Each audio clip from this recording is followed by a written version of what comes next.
Thank you. That concludes general questions. We now move on to First Minister's questions. Question number 1, Ruth Davidson.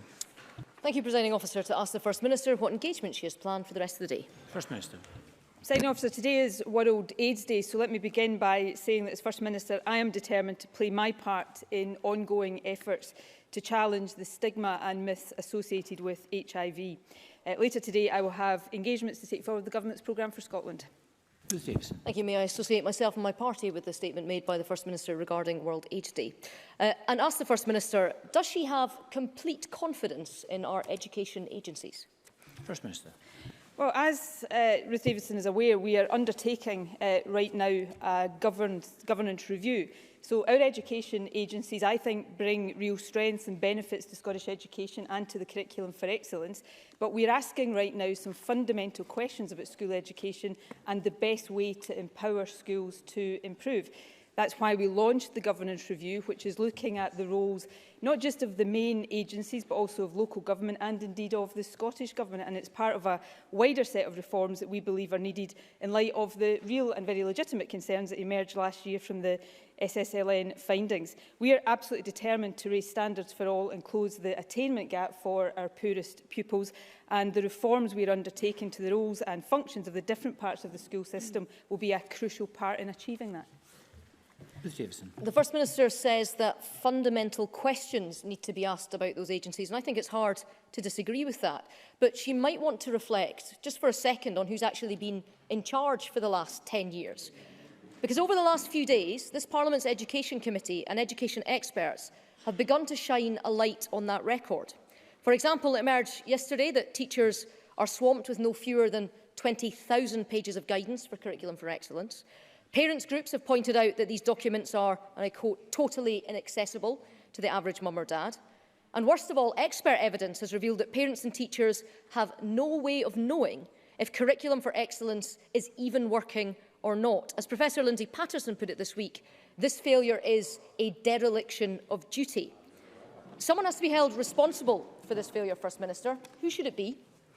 First Minister. Well, firstly, I don't accept the characterisation as failure, but for the avoidance of any doubt, I'm responsible for taking forward this government's commitments when it comes to education with, of course, the Deputy First Minister, the Education Secretary. In terms of the guidance Ruth Davidson refers to, that is guidance that has built up over many, many years. And one of the priorities the Deputy First Minister has been working on is simplifying the whole landscape around education and reducing the unnecessary bureaucracy that teachers work with. And I think the efforts that he has been making have been broadly welcomed by the teaching profession. In terms of the wider thrust of Ruth Davidson's questions, I think we were right to put in place Curriculum for Excellence, and I think Curriculum for Excellence and its development had, broadly speaking, cross-party support. But what I am absolutely determined to ensure that as we go forward, we are able to measure the success of our education system, and we're also able to highlight where things are not working as we would like. That's why we have published the National Improvement Framework. That's why we will start to publish more data about school performance than has ever been published before. I think that is a sign of how seriously we take this issue and our determination to improve standards for all in Scottish education. Ruth Davidson. We keep hearing from the SNP about Jam Tomorrow, but that's from a government that spent 10 years failing to sort out endemic failures in Scottish education. First Minister, the Scottish Qualifications Authority has the very important job of running our children's exams. And at the Education Committee last week, these were just some of the views that were expressed by MSPs.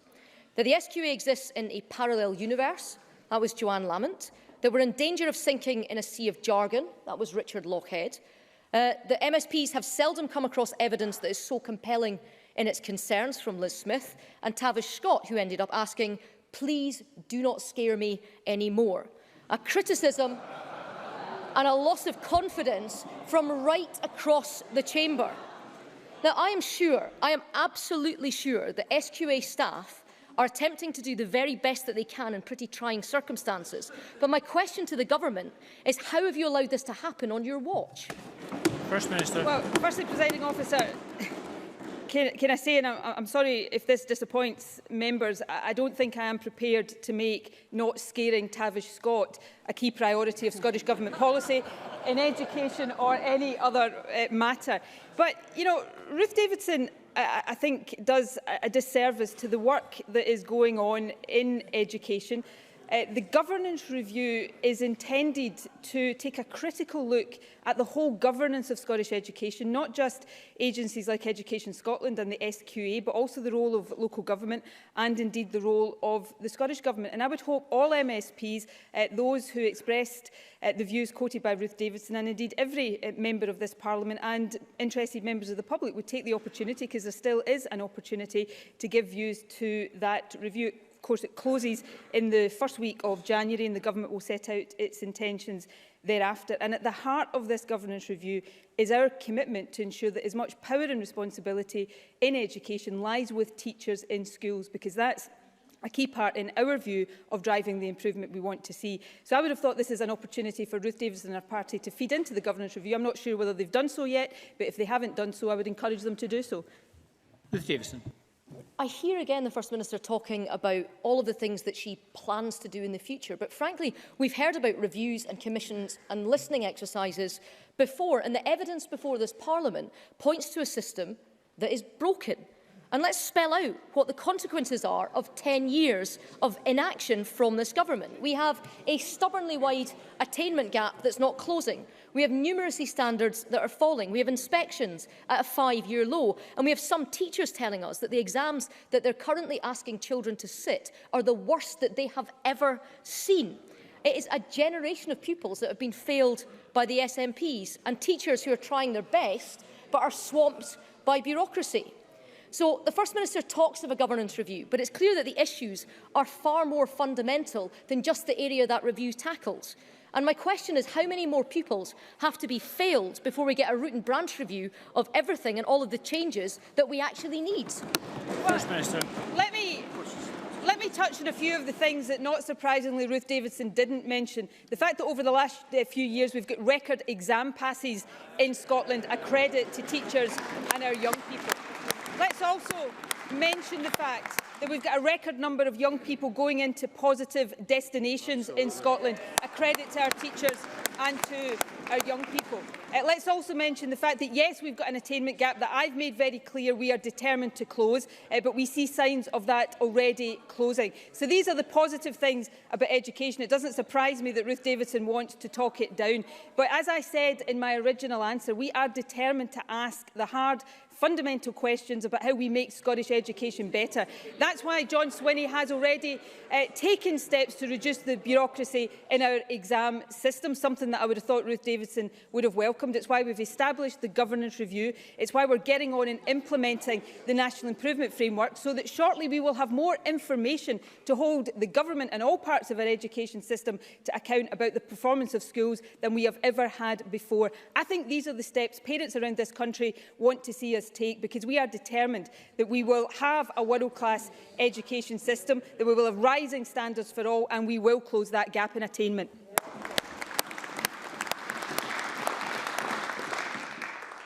Question number 2, Kezia Dugdale. To ask the First Minister what engagement she has planned for the rest of the week. First Minister. Engagements to take forward the Government's programme for Scotland. Kezia Dugdale. The treatment time guarantee will ensure that eligible patients start treatment within 12 weeks of the treatment being agreed. That's what we were told by Nicola Sturgeon when she introduced the legal right to treatment for patients. So can the First Minister tell us how many NHS patients were not seen within 12 weeks since this legal right was introduced in 2012? First Minister.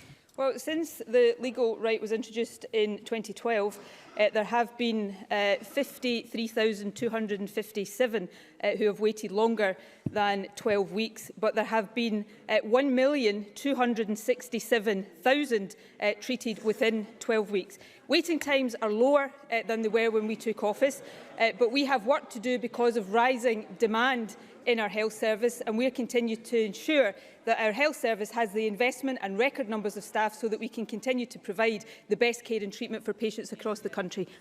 Kezia Dugdale. That's a legal guarantee to 53,000 people broken. And in fact, over the last few months have been the worst on record. And these aren't just statistics.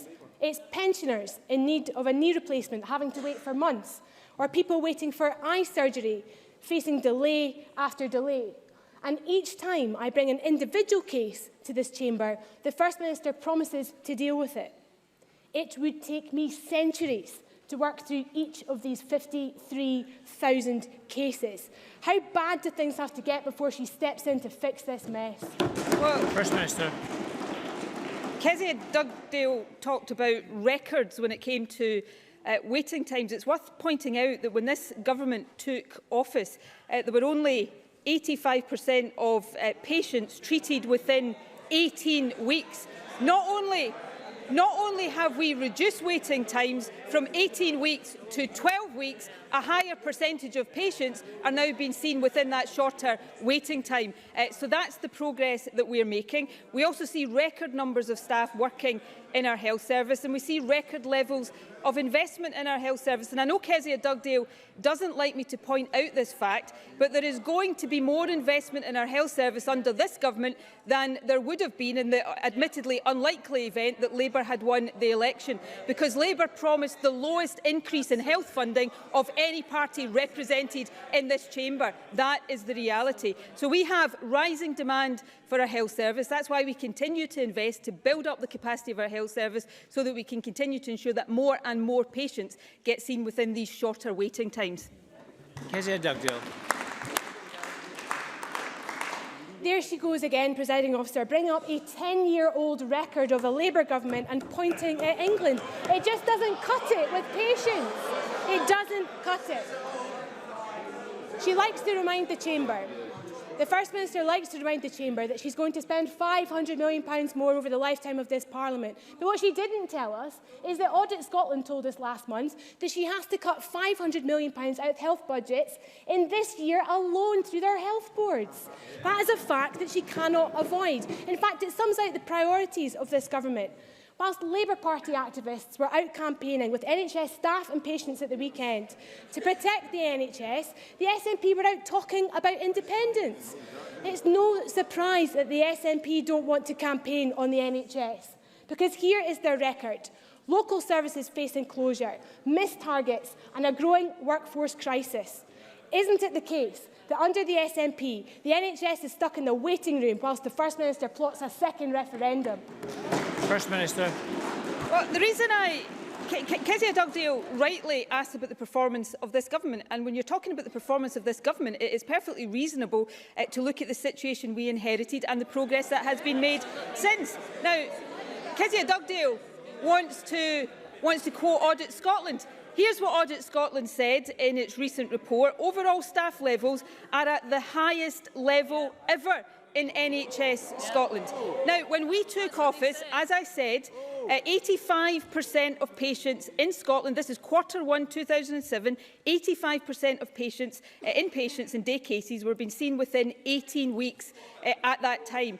Now there are almost 90% of patients being seen within 12 weeks. So the waiting time is shorter and the percentage of patients being seen within it is larger. Now that is progress, I think, in anybody's language. But it's not enough progress. That is why we are committed to continuing to increase investment, not by £500 million over this Parliament, but by £500 million more than inflation over this Parliament. Labour simply committed to inflationary increases for the National Health Service. So more investment, more members of staff, reforming our health service so that we get more investment into social care as well. These are the actions patients across the country want to see, and these are the actions we will continue to take.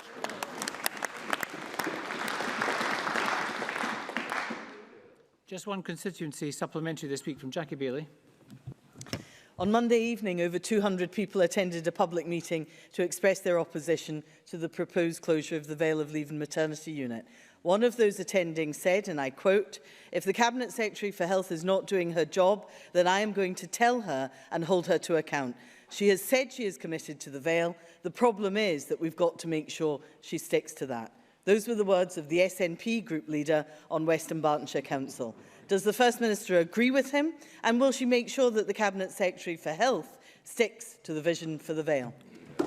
First Minister. This government is committed to the vision for the Vale, and it is worth pointing out, I think, because people perhaps have longer memories than Labour would like them to have. If Labour had won the election in 2007, it is highly unlikely that the Vale of Leven Hospital would even be open today. That is the reality. This government stepped in. We saved the Vale of Leven Hospital, just as we saved accident emergency services at Monklands and at Ayr. And we will continue to stand up for local services because that's what people expect of this government, and people know it's not what they got when that lot were last in government.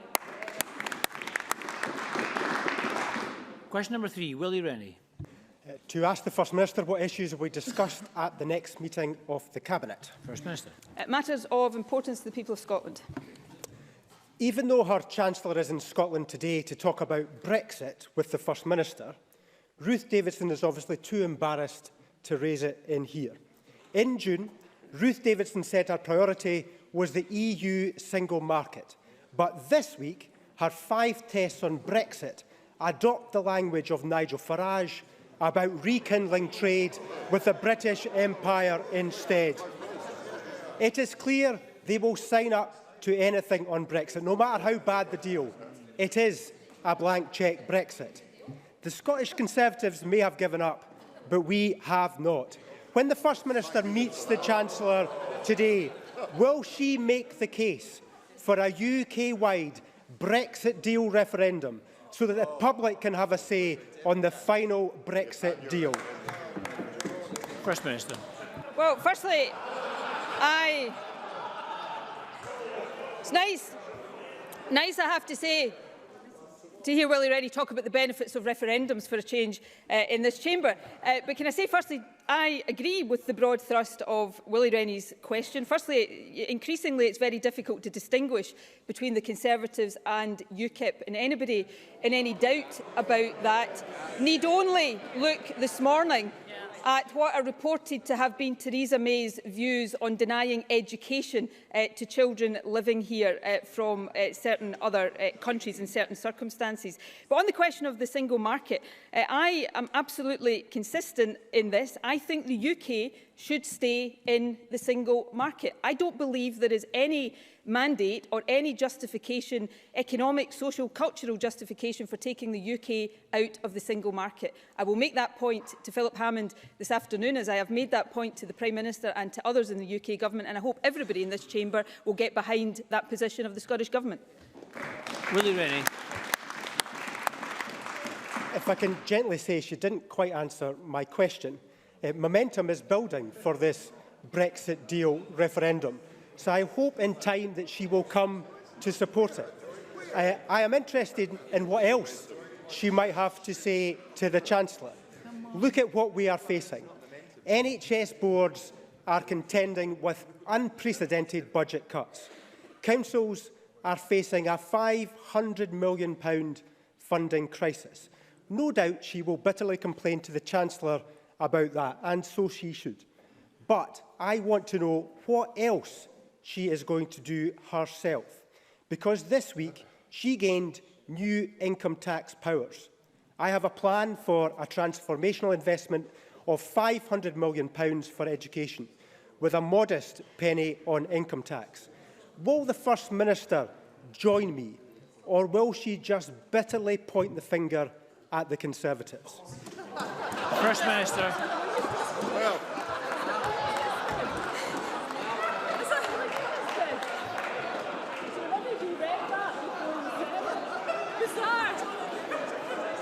I didn't know Willie Rennie had... I don't know whether Willie Rennie intended to turn First Minister's questions into a stand-up comedy routine, but he's perhaps succeeded on that front more than he succeeds normally. But there are serious issues. There are serious issues underlying Willie Rennie's question, and I shouldn't glide over the fact that I agree with much of the thrust of his questions to me today, which is not something I can say every week. Obviously, this government will set out our own budget plans in a couple of weeks' time, when the Finance Secretary will set out the budget to this Parliament. That is right and proper. We set out our income tax proposals in our manifesto, and I would remind Willie Rennie that we won the election on the strength of that manifesto. But Willie Rennie is right.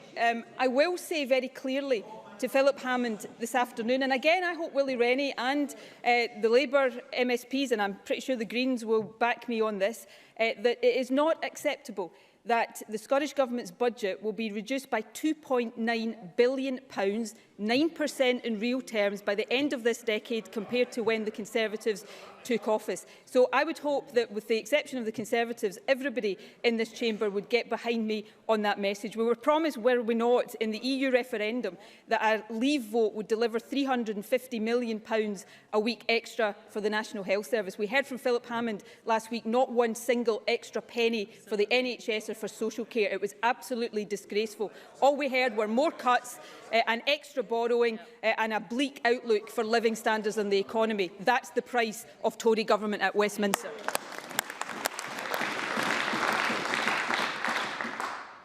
A number of supplementaries. First from Rona Mackay. Thank you, Presiding Officer. Leaked Cabinet letters suggest the Home Office under Theresa May wanted children of illegal immigrants to go to the bottom of the list for school places. Is that a chilling insight into where an increasingly right-wing Tory government wants to drag the UK?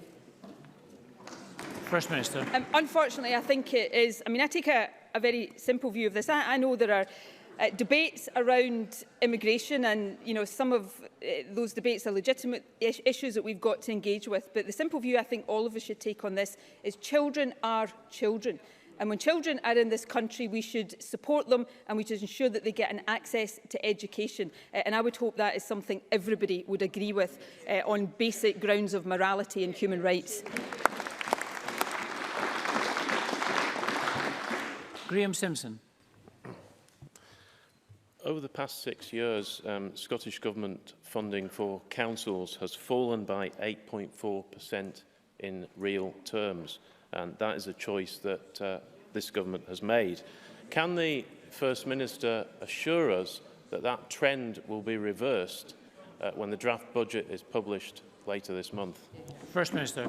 Well, we will set out our budget when the Finance Secretary stands up in the Chamber on the 15th of December and outline our plans then for local government and for other areas of our responsibility. But, on the issue of local government funding, we do live in tough times, and I recognise how tough it is and has been for local government. This government, though, has treated local government fairly. The Accounts Commission report published this week showed that the decline in local government funding was broadly in line with the decline in the Scottish Government funding overall. But there was also some interesting figures published this week that the member, given that he's a Tory member, might want to have a look at. IFS figures publishing council level figures across the UK, which found that cuts to local government funding, reductions in local government funding in Scotland and in Wales for that matter, were smaller over the period it looked at than they had been in England. So perhaps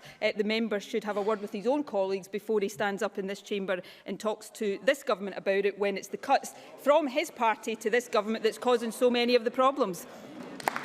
George Adam. Thank you, Presiding Officer. Ruth Davidson said before the EU referendum that the Leave campaign was based on lies. After the EU referendum, she still said that she wanted to remain in the single market. She's since sold out completely, demanding that the Scottish Government signs up for whatever hard, right, Tory Brexit Theresa May decides upon.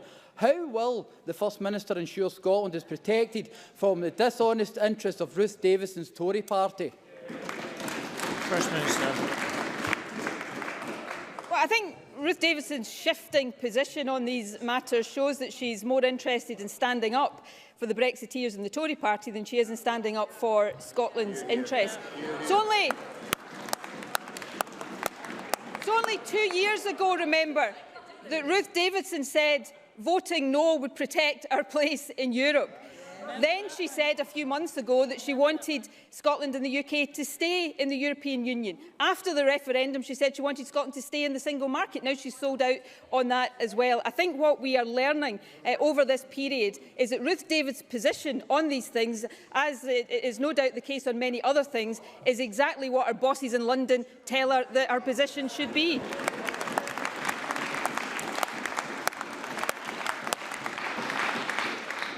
Pauline McNeill. Thank you, Presiding Officer. Franz Ferdinand Stone Roses, Calvin Harris, Blur, Beyonce are just some of the acts that have headlined Tea in the Park, Scotland's award-winning music festival.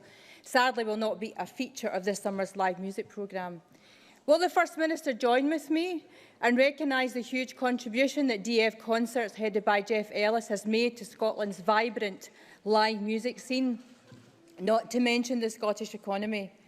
But will she consider what the Scottish Government can do to overcome the problems faced by the organisers, who say that there were many barriers leading to the cancellation of the event, and for that matter, any other organiser who wants to organise a live music festival?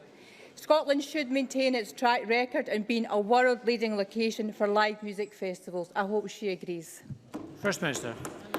Well, I welcome Polly McNeill's question. I know she wasn't in the last Parliament, but she should maybe have a word with some of her colleagues about the attitude they took when this government did try to assist Tea in the Park to continue to be the success that it was. Can I pay tribute to the organisers of Tea in the Park? If it makes Polly McNeill feel any better, I got some grief on Sunday from my 16-year-old nephew who went to Tea in the Park for the first time last year and was looking forward to going this year and is bitterly disappointed that he is not going to be going. Tea in the Park, the organisers have set out why they've taken this decision. It is a break, not the termination of Tea in the Park, and I'm sure we all wish the festival every success in the future. It has been incredibly good for Scottish culture and for the Scottish economy, and I hope we see it back before too much longer. Claire Hawkey.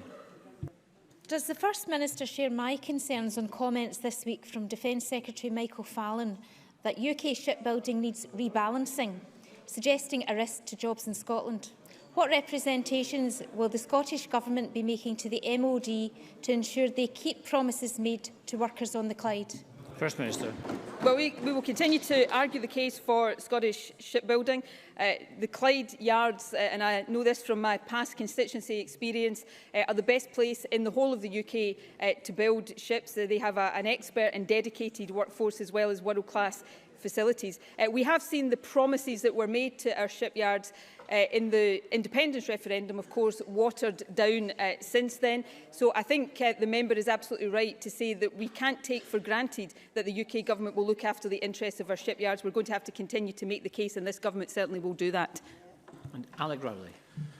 Presiding Officer, I think most people, most fair-minded people, will agree with the First Minister in condemning the austerity, the failed austerity of the Tory Government. But given the devastating impact that failed austerity is having on public services and communities up and down Scotland, will she not think again and look to use the powers of this Parliament to protect the most vulnerable in our communities?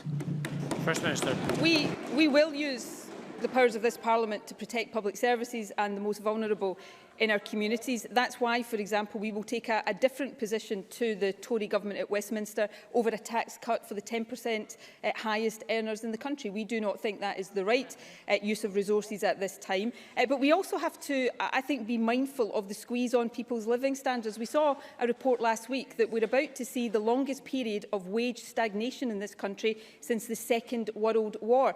That's what Tory Government is inflicting on people, the length and breadth of this country. So we have to take a balanced view, protecting the vulnerable as we have always done in our mitigation of welfare cuts, making sure that we protect our public services, which we are doing, for example, through our record investments in the National Health Service, but also making sure that we are taking action to protect the living standards of people across our country who are struggling to make ends meet. Question number 4, John Mason. Thank you. To ask the First Minister, in light of comments by the Secretary of State for Scotland, what commitments the Scottish Government has received from the UK Government regarding the devolution of further powers? First Minister. We've received no commitments at all from the UK Government regarding the devolution of further powers. We, of course, saw the comments made by the Secretary of State for Scotland at the weekend. As a result of that, the Finance Secretary has written to the Secretary of State asking him to explain exactly what powers he is referring to. We look forward to having a discussion on that. We await that answer, but I do note that when asked about new powers for Scotland over agriculture and fishing, the DEFRA Minister told the House of Commons that these would be part of a UK-wide framework. Well, that doesn't sound to me like new powers, and let me say that would be simply unacceptable. We cannot allow Brexit to become a Westminster power grab, and this government will not stand back and let that happen. John Mason. Yes, well, her answer kind of confirms my concerns, I have to say, and we've had warm words. We've had warm words about further devolution from David Mundell before. Does she share my concern? She mentions agriculture and fisheries. Does she share my concern that the UK government has used fishing in the past as a bargaining chip and might well use it again? First Minister. Well, I do think that is a reasonable concern, because we know from official papers that previously UK governments considered fishing to be, and I quote, expendable. They sacrificed the fishing industry in exchange for wider interests, and I don't think that betrayal will be forgotten by those in the fishing industry or in the north east of Scotland more generally. So that's why I would take no comfort from the prospect of a UK-wide framework on fishing. This Parliament should have no doubts that this government will do everything to protect and secure Scotland's interests in the discussions that lie ahead, and that will include making sure that any powers coming back to Westminster from Europe don't stay in Westminster, that as far as possible they come to Scotland. That, I think, is what people would want to see us argue for. Adam Tompkins.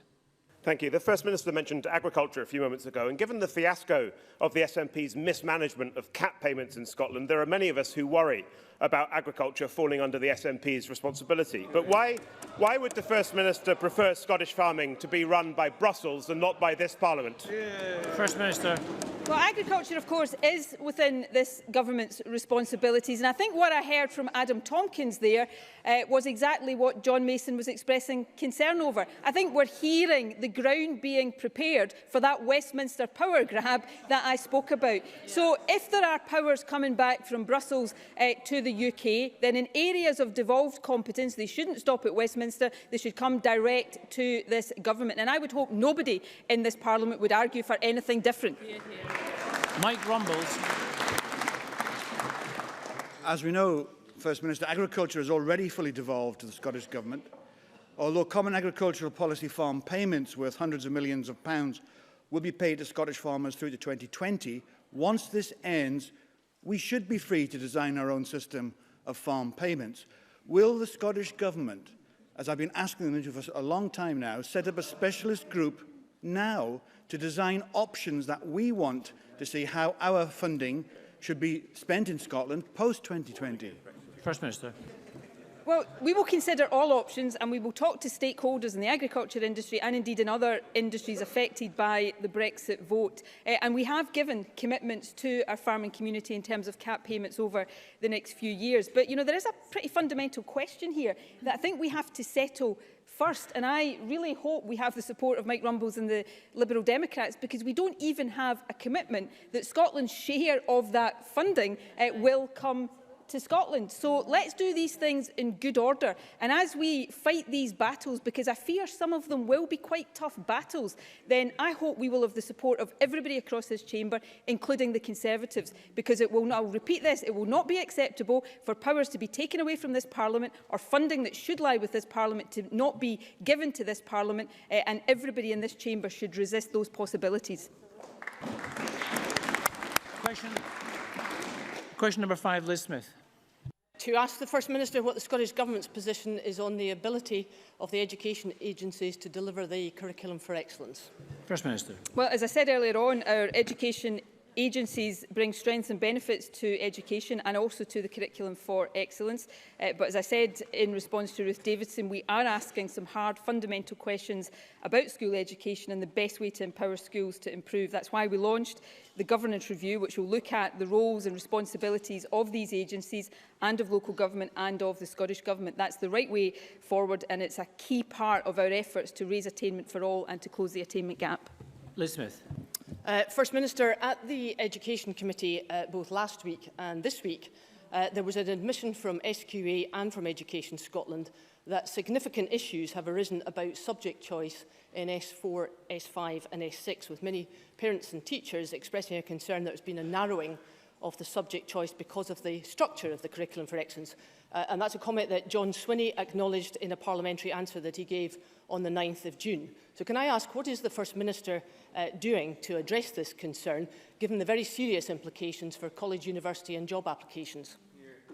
First Minister. Well, these, of course, are issues in terms of subject choice that are largely determined at school level. But we want to make sure that all young people get access to the qualifications that they want to and are able to take to best equip them for the further education, higher education and job opportunities that lie ahead. So, of course, we will talk to and discuss any concerns around that with the SQA, with Education Scotland, with parents or any other part of the education system. And as John Swinney has been doing around bureaucracy in schools, around the governance of our schools, around getting extra money into areas of greatest need to help us raise attainment, we will respond positively to all these issues.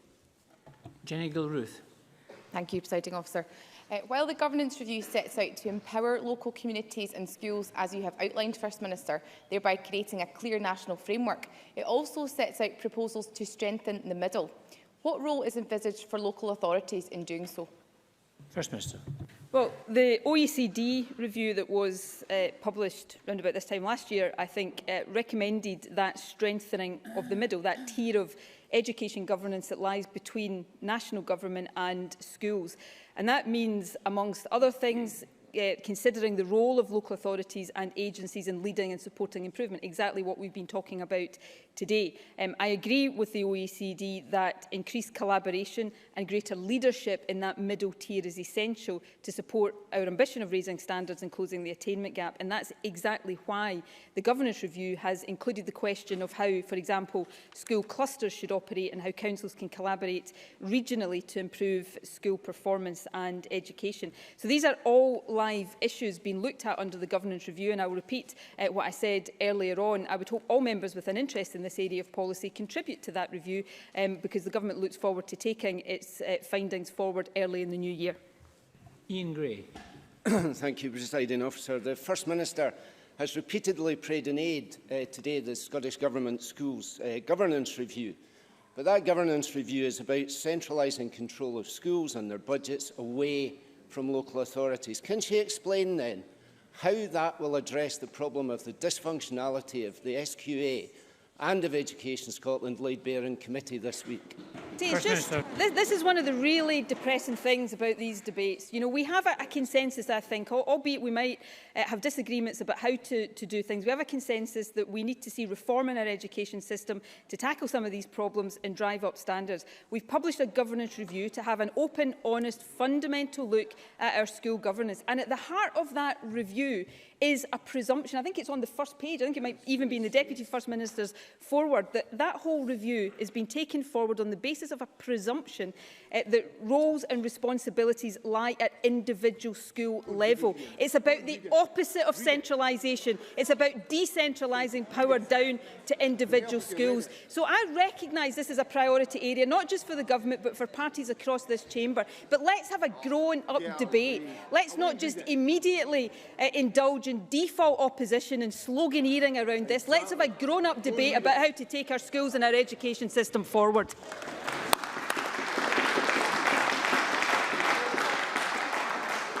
Question number 6, Anas Sarwar. To ask the First Minister what steps the Scottish Government is taking to address workforce issues in the NHS. First Minister. Well, we appreciate the achievements of all of our NHS Scotland staff in delivering safe, high-quality health and care services day in and day out to the people of Scotland. Staffing has increased to historically high levels, with over 11,000 additional staff since this government took office, including over 2,000 qualified nurses and midwives and over 1,500 more consultants. We're also producing a National Health and Social Care Workforce Plan to discuss with staff how we ensure the right numbers and the right mix of skills across acute and community health services. And this builds on the creation of our nursing and midwifery workload and workforce planning tools, which have helped drive increases in the nursing establishment. Anas Sarwar. Despite the warm words in the First Minister's answer, after 10 years of this government, the reality is in fact very different. Under this government and this Health Secretary, 9 out of 10 nurses say that their workload is getting worse. 1 in 3 nurses say there are not enough of them to do their jobs properly. There has been a failure to properly workforce plan, with nursing vacancies up, midwifery vacancies up, GP vacancies up, consultant vacancies up, waiting times up, number of failed standards up, and private spend up too. When will the First Minister wake up, take responsibility and act for our NHS? First Minister. You know, Anna Sarwar may like to ignore or pretend that the fact doesn't exist, that since this government took office, there are 11,000 more people working in our NHS now than there were then. That includes more than 2,000 extra nurses. So there are record numbers of staff working in our health service. Yes, they are working hard and they work under pressure because of the rising demand for health services, largely due to the ageing population. That is why we're not saying job done. We're continuing to invest more and more in our health service so we can employ more staff, but also reform services so that we build up social care, primary care, mental health services in the community to take the pressure off our acute services. Now, there is a lot of work still to be done around that. I would not say otherwise. But our health service is performing well. It's performing better in many key indicators than the health services in any other part of the UK. So let's get behind those working in our health service, get behind the investment plans of this government, get behind the reform plans of this government, because every time we bring forward a proposal for reform, Anna Sarwar and his colleagues oppose that proposal for reform. So Labour